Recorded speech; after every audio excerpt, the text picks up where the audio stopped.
How to delete watch history on Facebook. Let's get started. Make sure you are using the latest version of Facebook. Now launch it. You will land to the home page. Now head towards the menu page. Now at the top right corner you will find this settings icon. Click on it.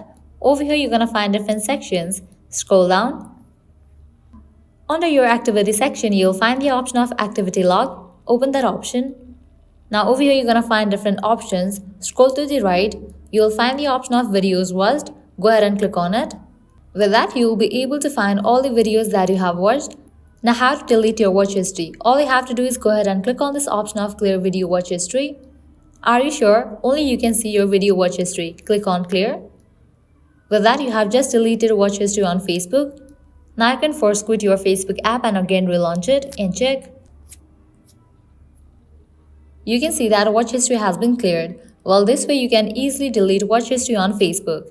At the end, if you guys find this video helpful, don't forget to like, share and subscribe to our channel. Thank you.